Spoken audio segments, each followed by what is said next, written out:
Olá, 31 de outubro se aproxima, serão 508 anos desde a Reforma Protestante. Por isso a gente reuniu líderes aqui religiosos que fazem parte do movimento ecumênico da Baixada Santista para a gente conversar mais sobre esse assunto. Então, antes de mais nada, eu queria dar um olá para todo mundo e queria que cada um se apresentasse, falasse um pouquinho sobre essa data tão importante. Vamos começar por aqui. Olá, boa tarde. Eu sou o pastor Genivaldo Agner, eu sou pastor da Igreja Evangélica Luterana do Brasil, a IELB, aqui em São Vicente. Olá, eu sou o reverendo Josué, da Igreja Episcopal Anglicana do Brasil, Paróquia de Todos os Santos, bem em frente ao Orquidário.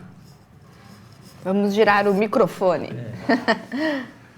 Meu nome é Marcos Paulo Bailão, eu sou pastor jubilado da Igreja Presbiteriana Independente do Brasil.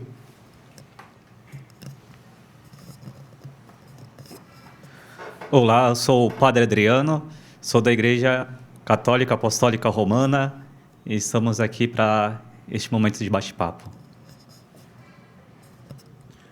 Olá, meu nome é Hércules, sou pastor na Igreja Metodista, atuo, na verdade, na Escola Metodista em Bertioga e também aqui participando desse encontro tão gostoso.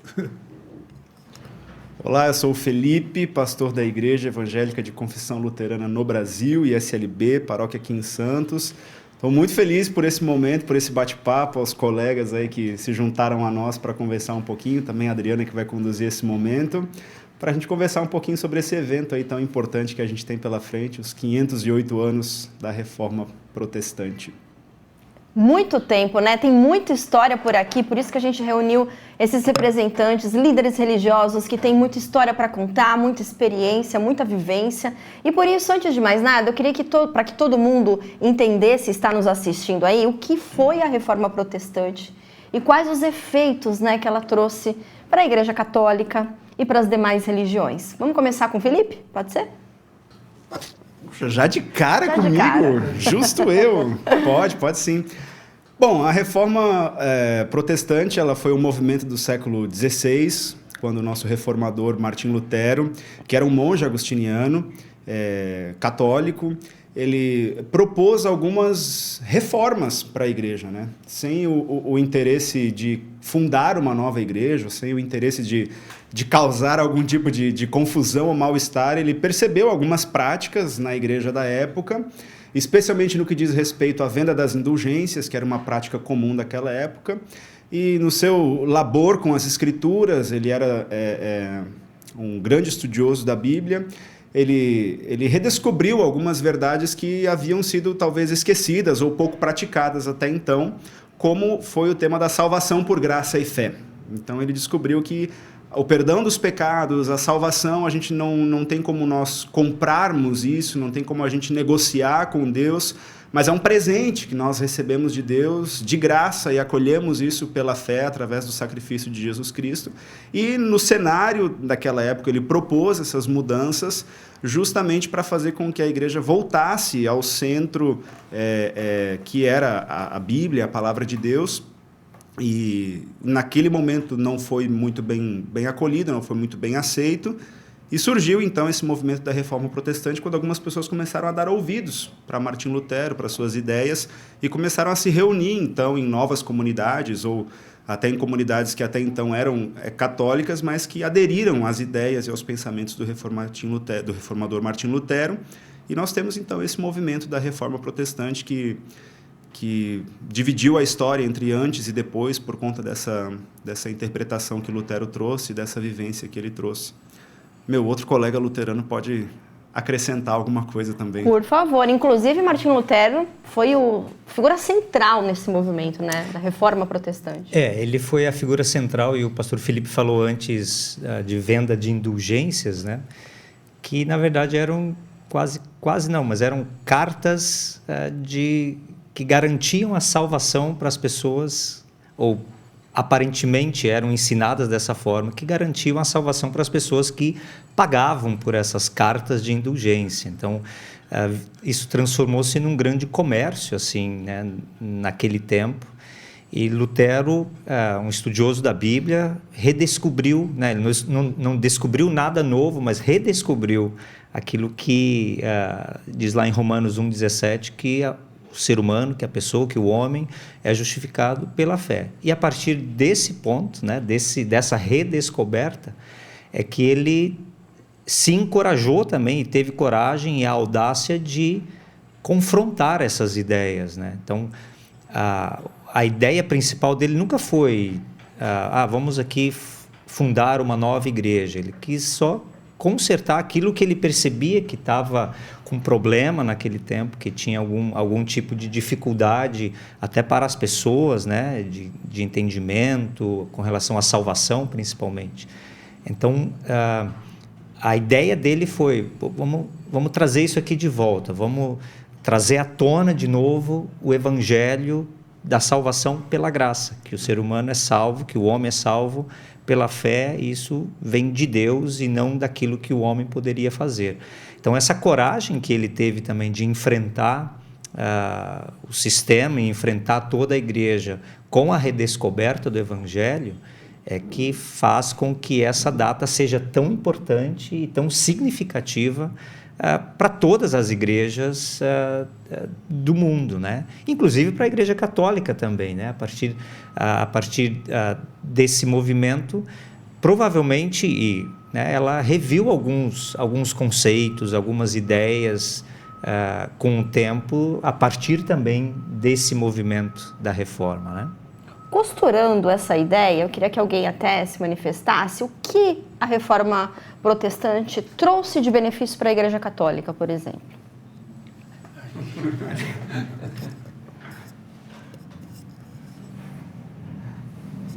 A igreja em si, ela vê a necessidade, né, de essa reforma constante em seu interno, né?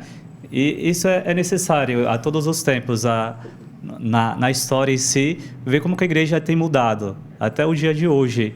Isso vem também um pouquinho do fruto da Reforma Protestante, né?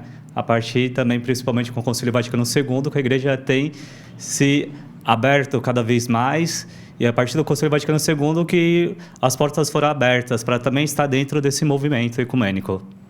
Para as demais igrejas, o que a Reforma Protestante ensinou? É que a figura de Martim Lutero, ele ficou como central, né? Mas, a bem da verdade, houve um movimento anterior, né? Houve antes pré-reformadores.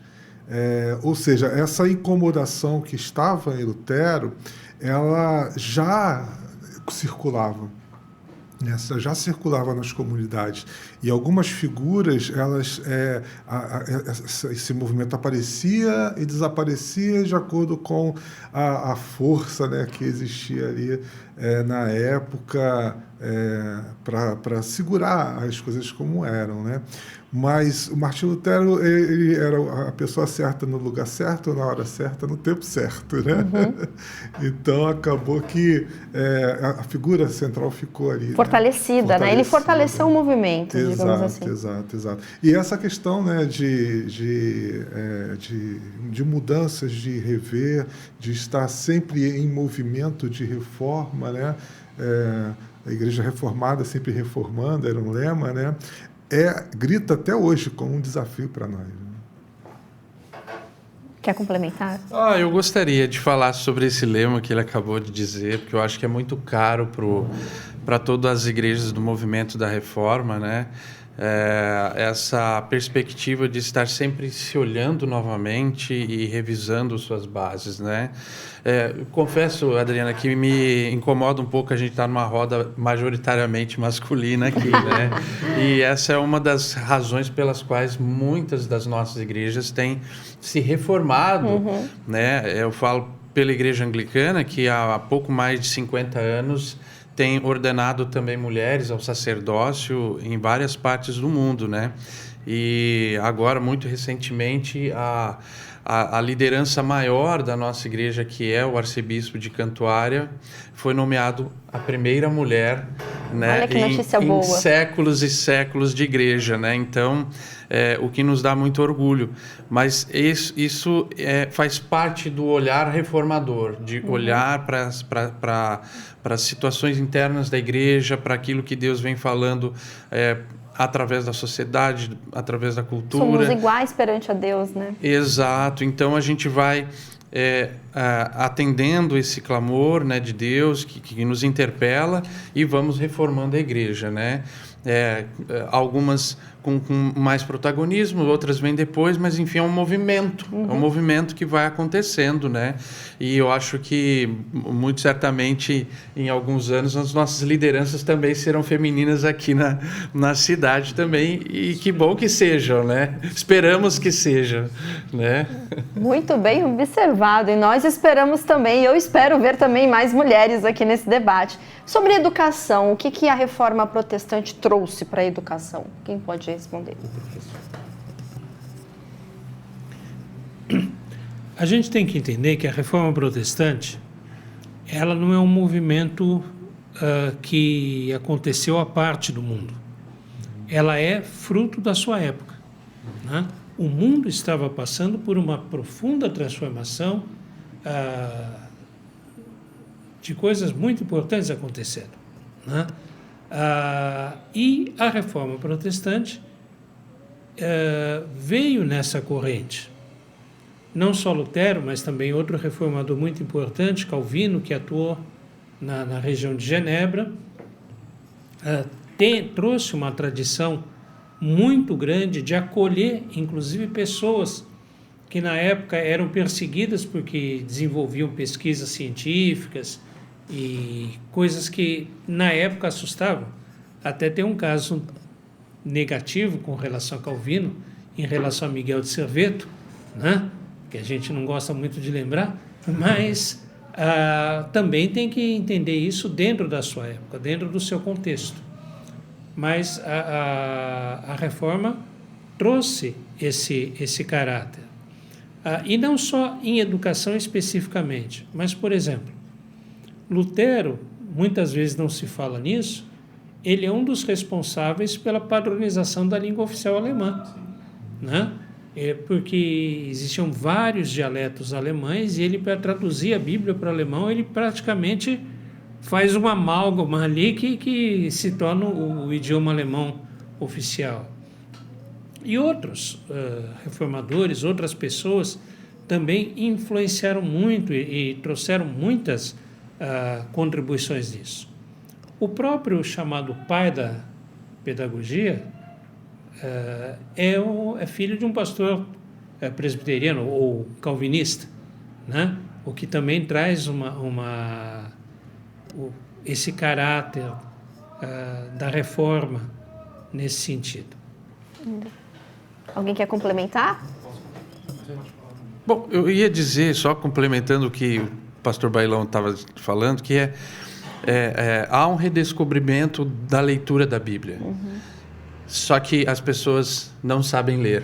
E é fundamental que elas sejam alfabetizadas. E eu acho que essa é a grande contribuição que a reforma dá, que é alfabetizar as pessoas para que elas tenham acesso sem intermediação à Bíblia, né? Então, isso eu acho que é fundamental nesse processo.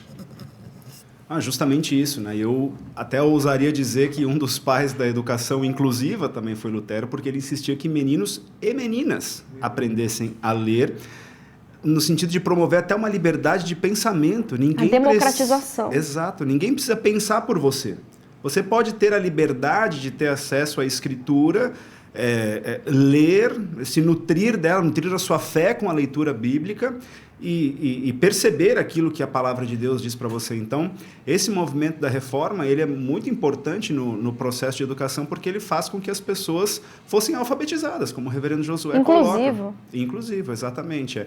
E isso faz com que as pessoas tivessem essa liberdade de pensamento, né? Essa autonomia de pensamento, né? Não que fosse totalmente agora anulado o que é ensinado na igreja, mas elas têm acesso, né? No seu próprio idioma, porque até então nós não tínhamos a Bíblia Bíblia no idioma das pessoas, né? A própria celebração religiosa não era no idioma das pessoas, né? Então elas sentavam de forma muito passiva nas celebrações e no que diz respeito aos assuntos da fé, e agora elas são incluídas para dentro desse movimento e elas pensam, elas refletem, elas são inseridas dentro disso, né? Então, reforma e educação são dois temas que caminham de forma muito próxima, assim, né? Porque realmente promoveu com que as pessoas fossem alfabetizadas e tivessem essa liberdade de pensamento. Exatamente, tivesse o poder de decisão, de escolha, de leitura também, de participação. E o interessante é que a ideia, né, dessa preciosidade para com a educação, Lutero sempre tentou passar isso e ensinar isso, que da ideia de que do lado de cada igreja deveria ter uma escola, exatamente por causa desse motivo. Bom, já que agora a Bíblia está ou vai estar mais acessível às pessoas, o que acontece? Elas não sabem ler, então do lado da igreja vamos fazer uma escola. Inclusive no Brasil, muitas igrejas luteranas no passado tinham a sua própria escola. Até aqui em Santa Nossa, inclusive. Então, a sua, né? Então, também por causa dessa herança, assim, daquela época. As pessoas não conhecem a Bíblia, então vamos traduzir para a língua que as pessoas conhecem. Bom, agora está na língua que eles conhecem, só que infelizmente não sabem ler. Vamos fazer escola, vamos montar escolas, né, e organizar escolas para que essas pessoas consigam ler. Então, olha o avanço que o próprio movimento da reforma trouxe para a educação, que a gente sente até hoje, né? São consequências para a educação até hoje, né? Dessa ideia de educar meninos e meninas, mas com o princípio de estudar a Bíblia. Então, partiu da vontade de estudar a Bíblia agora para a educação secular. Então, isso é uma herança que não some, nunca desaparece. Exato. Né? E não teve caminho de volta. Não teve caminho de volta. É quase como os meios eletrônicos de banco hoje. Não tem mais como, ninguém mais vai ao banco. Dá para retroceder. Não, ninguém mais vai fazer um TED, um DOC, assinar um cheque. Os mais antigos ainda fazem isso, mas é um caminho sem volta. Exatamente. Né? Então, e ainda bem que é um caminho sem volta, né? E uma das coisas que mostra como a reforma foi importante nesse campo da cultura, da educação, é que, como eu disse, nessa época foi uma época de grandes transformações, de grandes invenções, e uma das mais importantes invenções da história humana foi a imprensa de tipos móveis de Gutenberg. E o primeiro livro impresso na imprensa de tipos móveis foi a Bíblia de Lutero. E sabe que na Sociedade Bíblica do Brasil, no Museu da Sociedade Bíblica do Brasil, tem uma cópia dessa, né, uma réplica, um exemplar dessa prensa aí, né, dessa relíquia, né? Relíquia. Então, o Museu da Sociedade Bíblica tem. Pode ser visitado. Pode ser visitado, é gratuito, inclusive. Aqui em Barueri. Aqui é em Barueri. Interior. Não é tão longe aqui da Baixada Santista. É em Barueri, é só agendar lá e a visita é gratuita. Você pode, né, juntar grupo da sua igreja e tem, além dessa réplica, dessa relíquia que está ali, tem outras traduções muito antigas, perfumes bíblicos, moedas, enfim, é um espaço muito, muito interessante de ser visitado. É um mergulho na história. Felipe.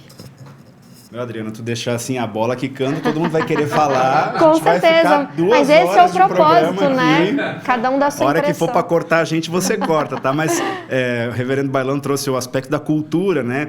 E enquanto as pessoas não eram, então, ainda alfabetizadas, Lutero ele se usou de um outro recurso pedagógico, que foi a música também, né? Lutero era músico.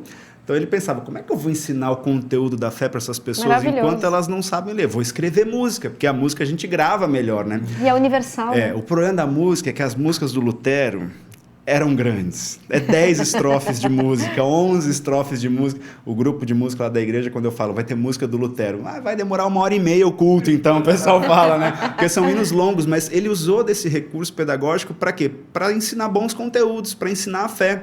Então, enquanto as pessoas ainda não estavam alfabetizadas, ou enquanto algumas não tinham a chance de ser alfabetizadas, ele ensinava música em alemão, com o conteúdo da fé, para as pessoas memorizarem o conteúdo da fé. Inclusive, as próprias imagens ou vitrais, né? Tem gente que fala, os protestantes são contra as imagens, são contra os vitrais. Não somos. A gente apenas as enxerga como um instrumento pedagógico para ensinar a fé. Então, uma imagem, ela nos lembra da fé de uma pessoa que a gente pode se inspirar, ou os vitrais das igrejas, geralmente elas contam alguma história bíblica, né? Quem nunca viu um vitral de uma igreja que tem os pescadores pescando... É muito pescando sensorial, né? A audição, a visão. E a gente entende isso como um instrumento pedagógico para ensinar a fé, assim como foi a música para o Lutero também, né? Então, mesmo no campo cultural, né? Essa questão de você trazer um conteúdo religioso e colocar dentro de uma melodia secular, eu não gosto muito dessa divisão, mas para que fique claro, né? Também tem a sua origem ali na Reforma Protestante. E a música cativa, e aproxima as pessoas, e vira um grupo, né? Eu tenho um músico aqui para falar sobre isso também. Por favor. Eu só queria lembrar de um aspecto importante também da questão da Reforma Protestante, que é o abolir da ignorância, né? Antes havia a igreja tutoriava, né, o conhecimento da fé e dizia o que era, o que não era, e assim se seguia porque era a orientação dada, né? E no caso era uma doutrina, né? Era uma doutrina, os dogmas e tudo mais. E Lutero, quando faz esse posicionamento do livre-exame das Escrituras, né?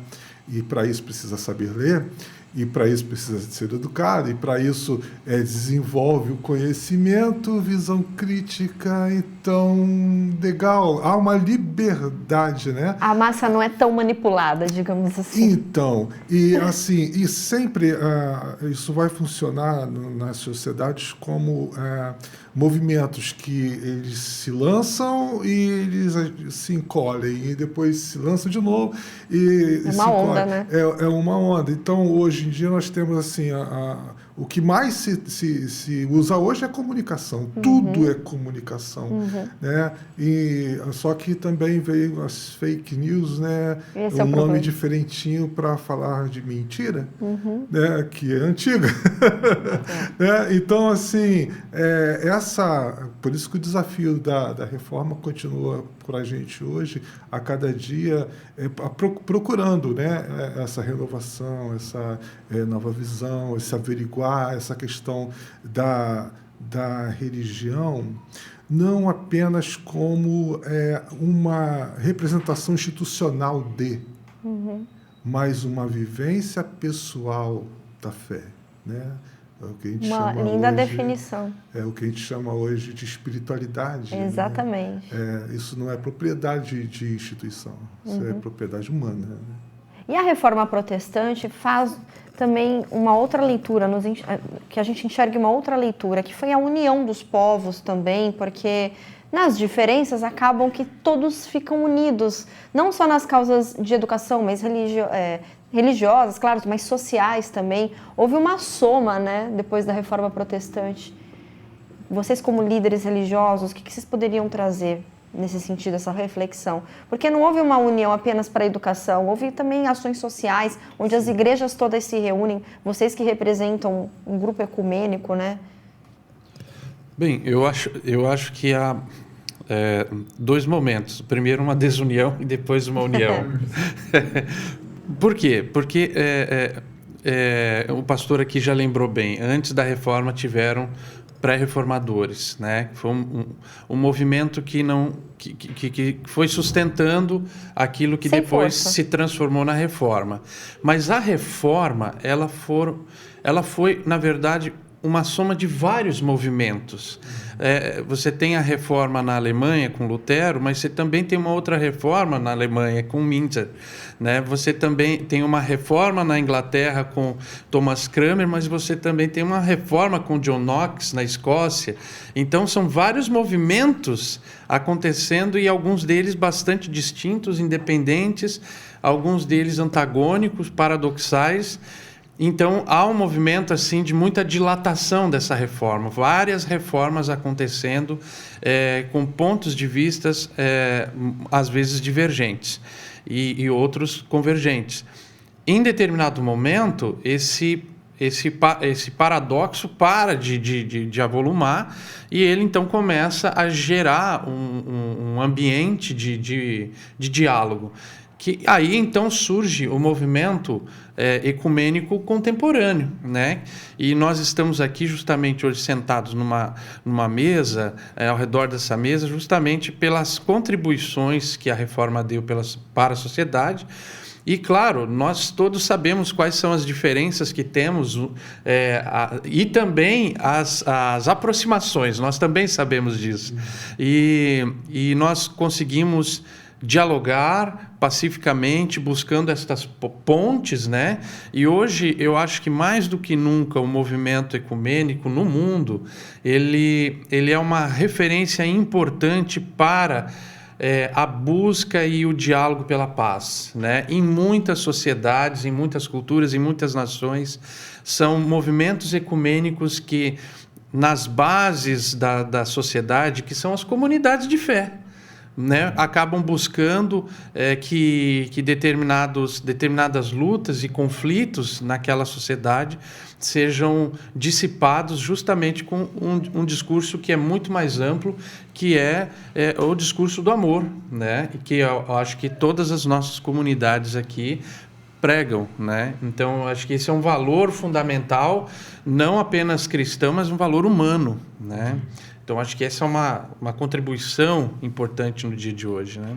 Até porque, apesar de todas as diferenças, todos estão unidos no mesmo propósito, que é a fé, que é um Deus. Então, na verdade, as diferenças se somam. Quem concorda? Concordo, eu acho muito importante isso que o reverendo Josué traz na luta pela paz, né? Eu acho que essa é uma mensagem que a gente quer transmitir também com esse conteúdo, né? E com a nossa celebração ecumênica que vai acontecer nos próximos dias. No final, a gente vai dar mais... Aliás, deixa eu fazer um parênteses. Exatamente, no dia 31 de outubro, nos mais de 500 anos, 508 anos, né, da Reforma Protestante, vai ter comemoração e uma programação especial na Igreja Luterana, e o Felipe vai explicar daqui a pouquinho. Então, continue aqui nesse bate-papo nos acompanhando, porque daqui a pouco tem mais informações sobre essa festa. É isso aí.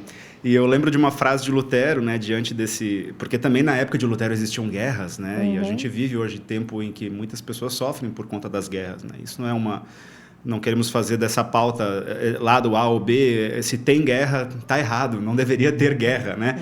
E Lutero, ele fala, usando a linguagem da moeda da época, né? A cada florim que é investido na guerra, 100 outros deveriam ser investidos na educação.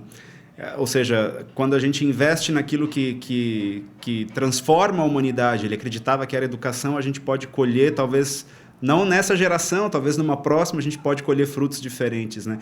Eu acho que hoje a gente senta ao redor dessa mesa com esse testemunho, assim, de que nas nossas diferenças nós podemos sentar em torno de uma mesma mesa e conversar sobre pontos de aproximação, né? Como o reverendo Josué diz, é claro que nós sabemos as nossas diferenças, mas elas não podem ser maiores ou elas não podem ser motivos de construir barreiras ou abismos diante daquilo que nos aproxima, diante daquilo que nos une, que é um mundo que geme, que sofre, que tem as suas dores e que a mensagem da fé tem alguma coisa para dizer e alguma mudança para promover.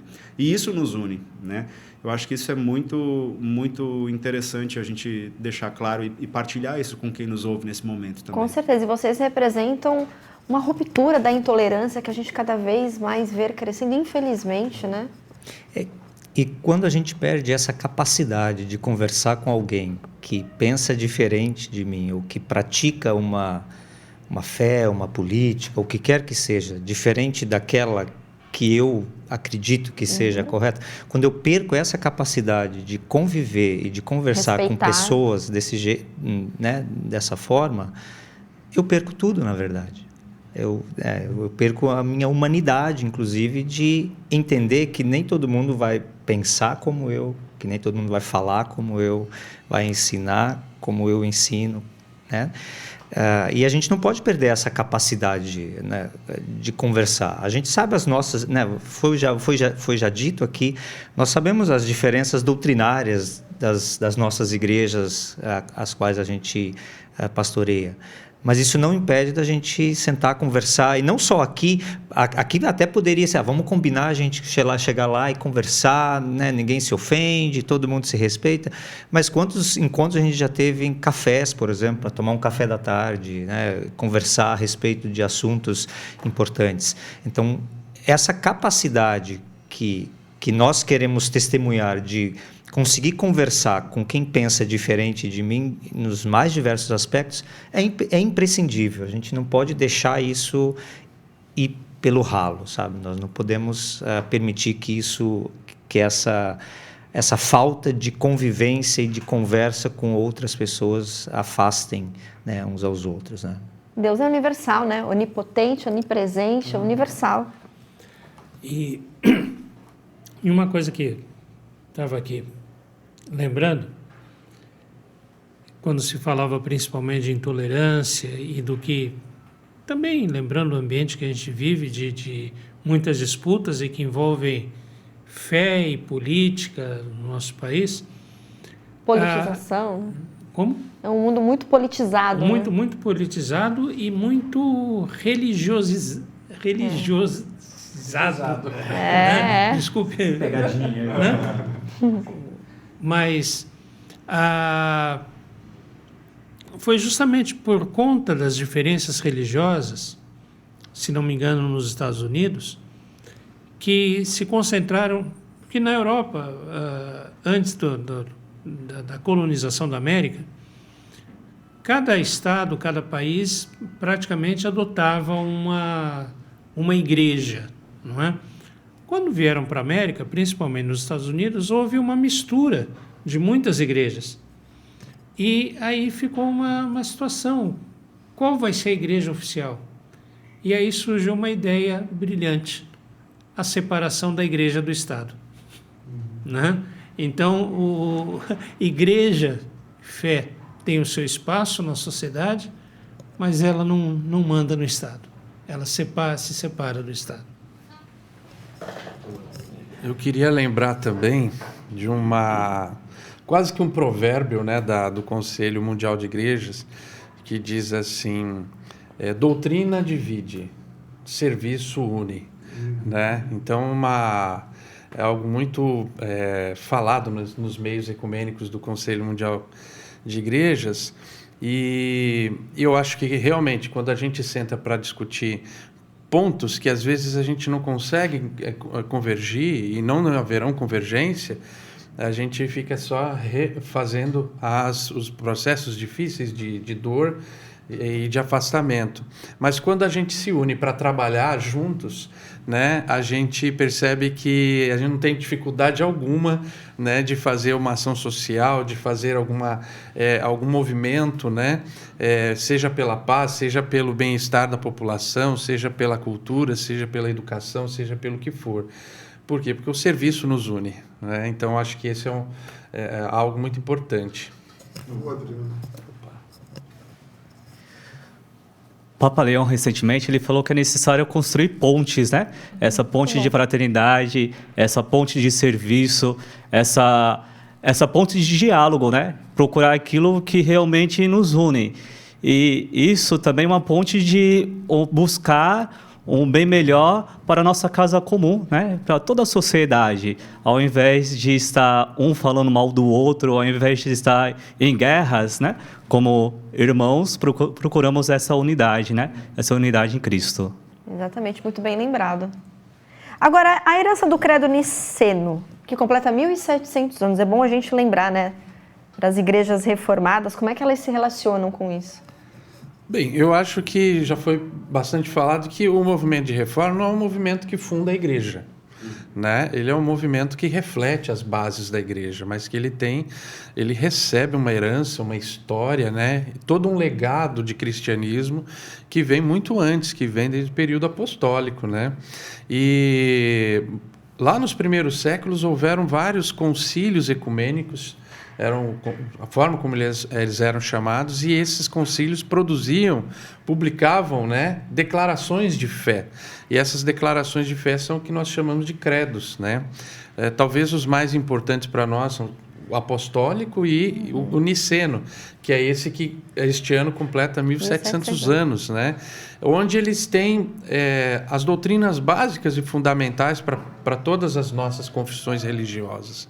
Então, é importante nós mencionarmos que somos igrejas reformadas, mas que têm uma herança histórica, teológica, doutrinária, recebida desde as primeiras gerações de pessoas cristãs ao longo da história. Preservadas. Né? Então, exatamente. Quem quer falar? Costurar mais essa ideia. O professor podia falar.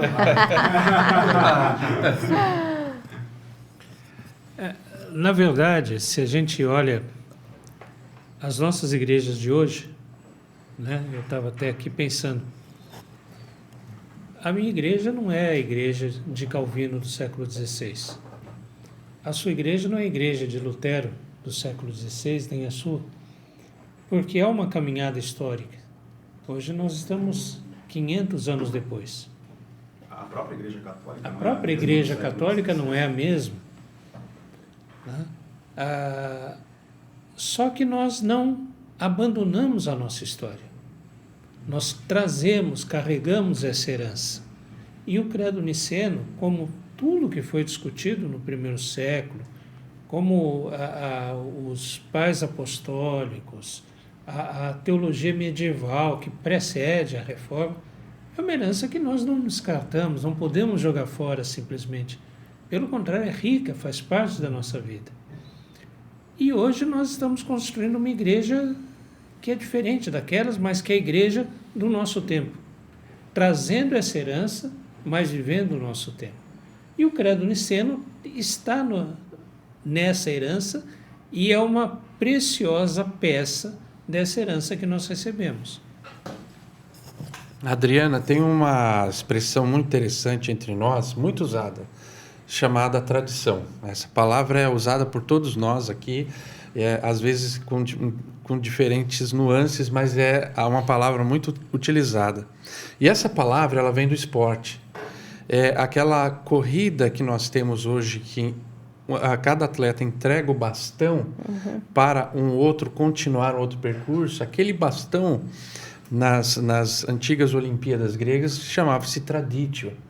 Então, o que é a tradição? É você passar o bastão para a geração que virá a seguir, fazer a sua própria caminhada, o seu próprio percurso. O percurso não é o mesmo, o trajeto é diferente, né? As curvas são diferentes e a visão, a paisagem é outra, mas aquilo que nós recebemos do percurso anterior, nós carregamos e levamos e faz parte da nossa responsabilidade entregar. São os ensinamentos. Então, e nós precisamos de referências. Então, passa o tempo, as coisas são lidas e relidas, e ideias surgem, né? E a gente vai renovando, inventando coisas, mas a gente precisa da referência, né? Porque senão a gente pode estar transformando em outra coisa, né? O que a gente está chamando de fé e tal. E a referência é o nossa âncora, né? Se pode fazer renovações, é importante que se faça, né? Mas sem perder a essência. Exato, é isso aí. A essência é tudo, né? Para qualquer religião. Talvez só interessante a gente pontuar o que é um credo, né? A gente está falando, talvez muitas pessoas nem sabem, poxa, que palavra é essa, o que significa isso? O credo é o conjunto de doutrinas que a gente confessa e ensina e mostra em qual Deus nós cremos. Então, quando a gente fala do credo apostólico ou do credo niceno, o credo niceno, né, que foi comentado, que completa aí 1.700 anos, ele foi confeccionado, se a gente pudesse dizer assim, ele foi montado para combater uma heresia de um teólogo chamado Ário, o Ário, que dizia que Deus é Deus e criou Jesus, e Jesus é uma criatura inferior a Deus. Então, o credo niceno ele vai lembrar e vai mostrar para a igreja que Jesus é verdadeiro Deus e verdadeiro homem, nascido da Virgem Maria, Então, a função do credo é exatamente essa, estabelecer a fé. Em qual Deus nós cremos? Nós cremos nesse Deus, que é Criador, e nesse Deus que é Jesus Cristo, Salvador, e nesse Deus que é o Espírito Santo, aquele que dá e mantém a fé. Então, quando nós dizemos os nossos credos, é a nossa doutrina, em quem nós cremos. E aí nós encontramos um espaço comum. Bom, nós cremos no Deus, que é Pai, Filho e Espírito Santo. Que Jesus é Deus, Deus é Deus, Jesus é Deus, o Espírito Santo é Deus, ambos com o mesmo poder, com a mesma força. Obviamente, isso para a nossa razão humana a gente não consegue alcançar, porque nós estamos acostumados com Filipe é um, né? O pastor Filipe é um, eu sou um. A gente não consegue ter aí três partes ou três pessoas. Então, os credos vieram trazer também essa ideia para a igreja de ensinar as pessoas. Então, quando alguém...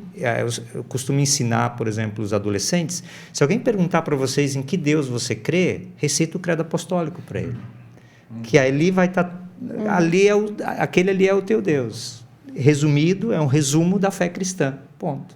Então, os credos facilitam isso também, né, para a igreja, e aí que é a importância da tradição, de ter a base. Então, a igreja, né, as ideias, muitas vezes, que podem ser mudadas, né, elas mudam, mas a base permanece sempre a mesma, que é o Deus, que é Pai, Filho, Espírito Santo.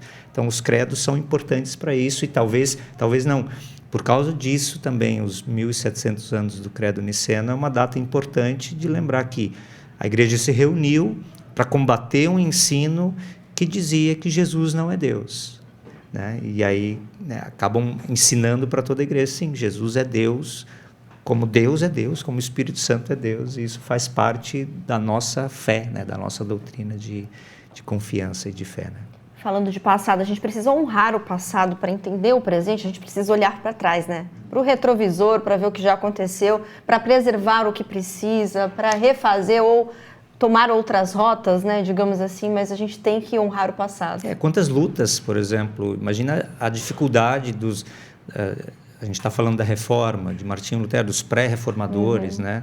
As dificuldades que eles tiveram de perseguições e talvez até de peso de consciência, assim, poxa, né, será que esse movimento que eu estou iniciando, aonde que isso vai dar? Então, as lutas, perseguições, a história está aí para ensinar para a gente, né? Então, quando a gente esquece de olhar para o passado, né, para as lutas e para as dificuldades que as pessoas tiveram, para que hoje a palavra de Deus, a gente tivesse acesso a ela a qualquer momento, a qualquer hora, de graça, no nosso celular, por exemplo, e às vezes a gente se esquece disso. Hoje está tão fácil, né? Pô, acessa a Bíblia, pega a Bíblia, compra uma Bíblia por R$5, agora imagina quanto que custava uma Bíblia quando Lutero traduziu e teve que produzir, era caríssimo. Então, a luta que essas pessoas tinham para finalmente poder ler a Bíblia, e hoje a gente tem isso, sim. Imagine se elas estivessem hoje aqui, né?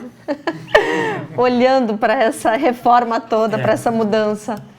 Mas essa questão de honrar o passado também, além da luta e dos desafios superados, foi também a coragem dessas pessoas, né, de enfrentar um sistema, né?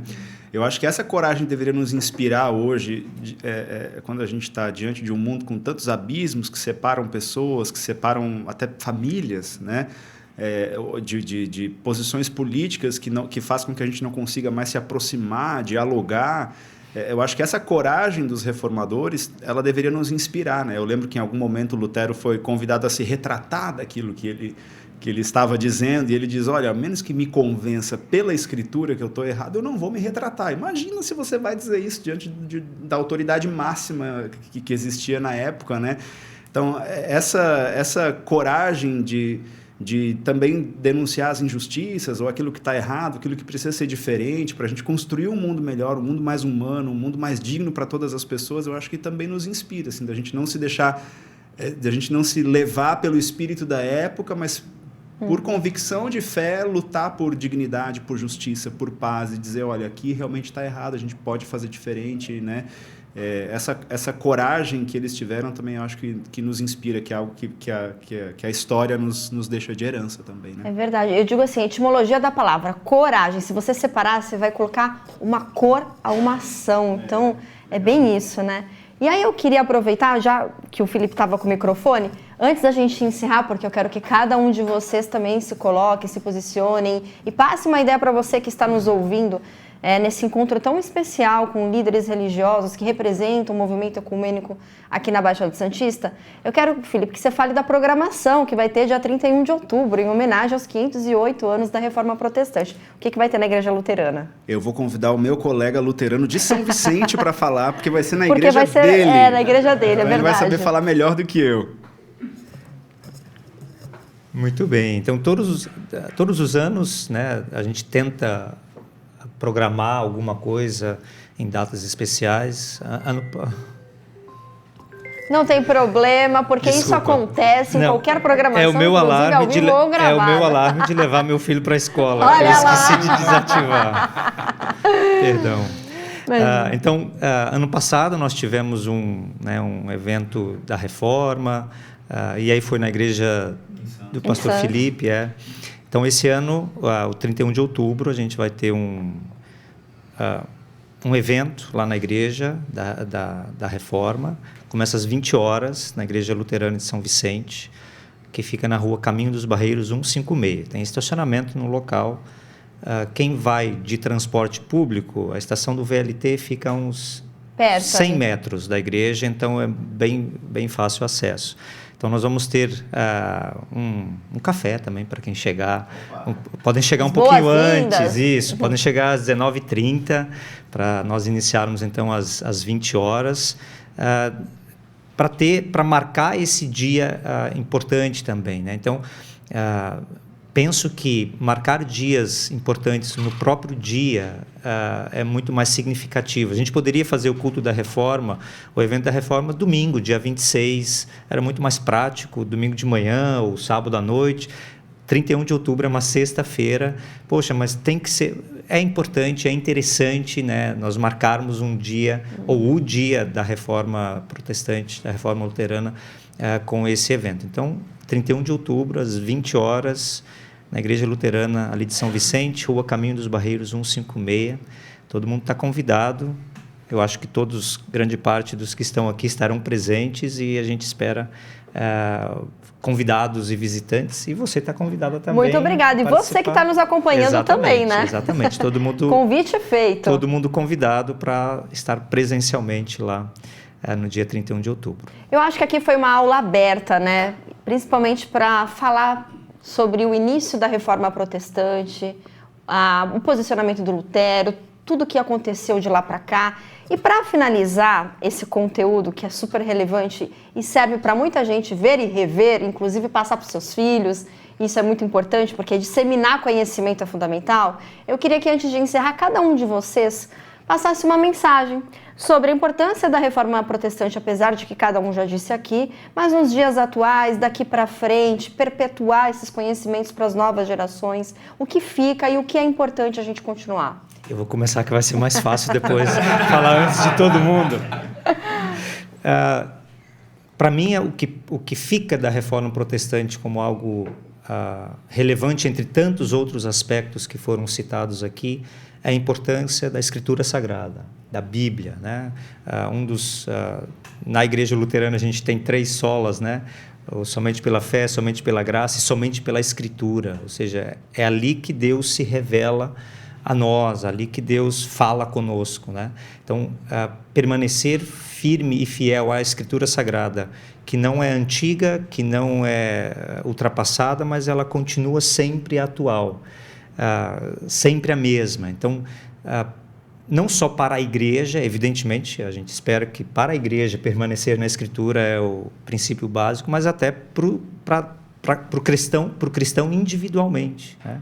Nós reconhecermos que aquilo é a palavra de Deus, e essa redescoberta e trazer a palavra de Deus à mão das pessoas, eu acho que para mim é algo imprescindível na nossa vida atual, assim. Então, a Escritura Sagrada acessível e de fácil leitura para todas as pessoas é um dos legados da Reforma Protestante. Muito bom.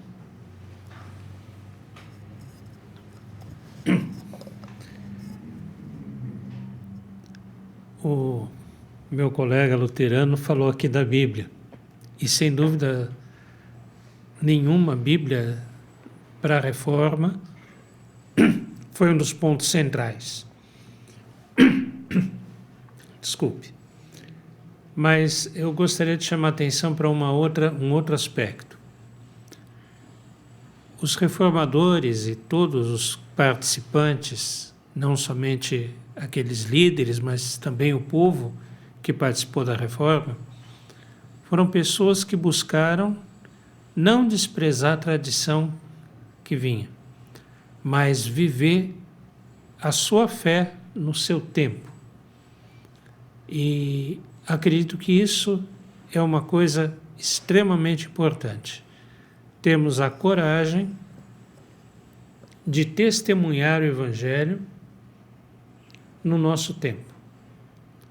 Isso não significa renegar o passado, mas significa encarar os desafios que o mundo hoje nos coloca a partir dessa tradição, desse bastão que nós recebemos e que nós podemos nos perguntar: o mundo que nós recebemos dos nossos pais e o mundo que nós vamos entregar para os nossos filhos. Exatamente. Reverendo. Muito bem. Eu acho que quem participar da nossa celebração no dia 31 de outubro vai ter um apelo muito forte à tolerância religiosa, né, ao diálogo, à fraternidade. Eu acho que nós vivemos dias em que a intolerância religiosa, seja inclusive com outras tradições não cristãs, tem se avolumado, tem crescido e com expressões de muita violência, né? O movimento ecumênico é justamente um movimento que vem em direção a essa perspectiva, confrontando, né, com estas violências que surgem na sociedade por conta da divergência de fé, né? E nós, eu acho que a Adriana já percebeu que a gente sempre fala em comida, né? Não é mesmo? Então, me parece que o primeiro que percebeu isso foi o nosso Senhor Jesus, né? Então, ele sempre reunia o pessoal ao redor da mesa, porque ao redor da mesa há sempre a comunhão, né?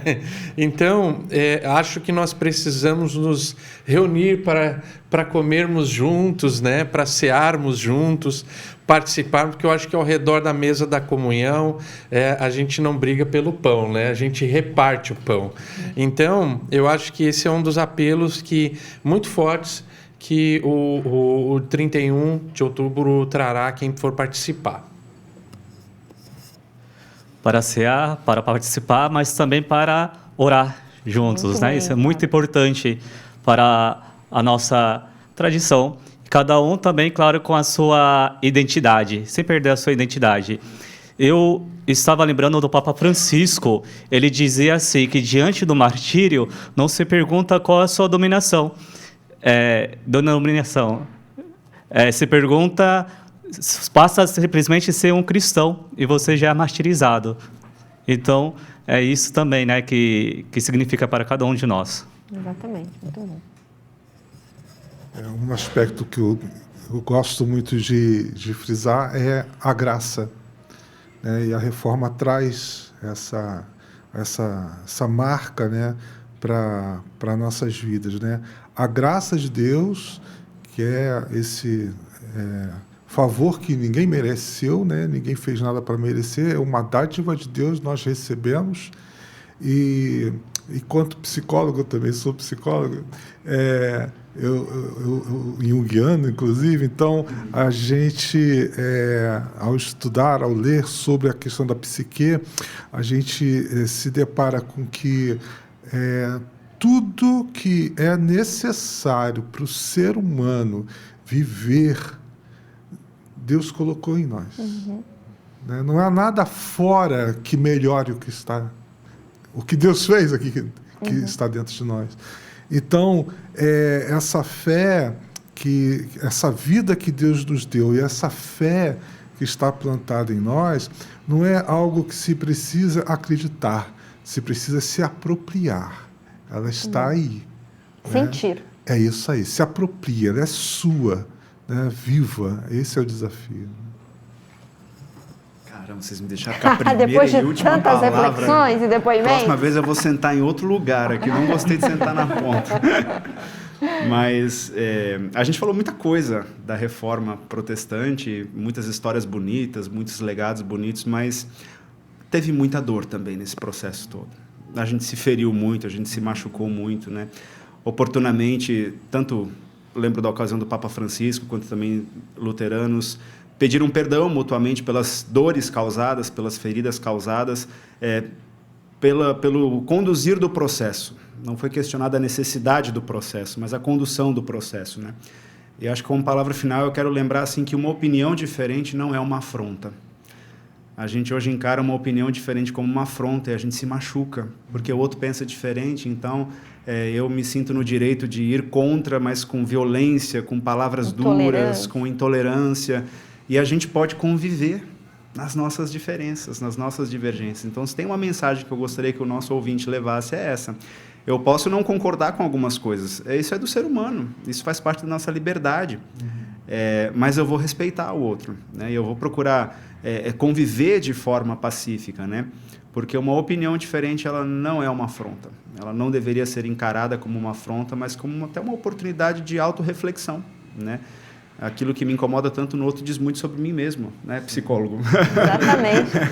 Então, eu acho que essa mensagem de fé e de união e de fraternidade entre nós, eu gostaria que fosse levado assim, não foi uma conversa para dizer quem está certo, quem está errado, não foi uma conversa para dizer se a história foi dessa forma ou deve ter sido de outra, não, foi uma conversa para falar como foi a história, né, e dizer que independente de como ela tenha sido, hoje a gente pode sentar ao redor de uma mesma mesa e compartilhar uma refeição juntos, celebrar uma oração juntos, e a gente pode fazer isso porque muito maior é aquilo e aquele que nos une, né? E aí eu lembro das palavras de Jesus na sua oração sacerdotal. Eu sempre gosto de lembrar esse episódio, né? Os colegas já estão até lembrando, imaginando o que eu vou dizer, né? Mas nos momentos finais de Jesus, ele ora a Deus. E um dos pedidos que ele faz é: Pai, que eles sejam um. E eu não sei quem já teve a experiência de acompanhar uma pessoa num leito de morte ou no final da vida, ninguém fala sobre trivialidades. A gente fala sobre aquilo que é muito existencial, sobre aquilo que realmente é importante. E Jesus, nos seus momentos finais, pediu pela nossa unidade, né? Não significa que a gente tem que ter um mesmo CNPJ agora, né? uma mesma instituição, mas que a gente procure os nossos pontos em comum.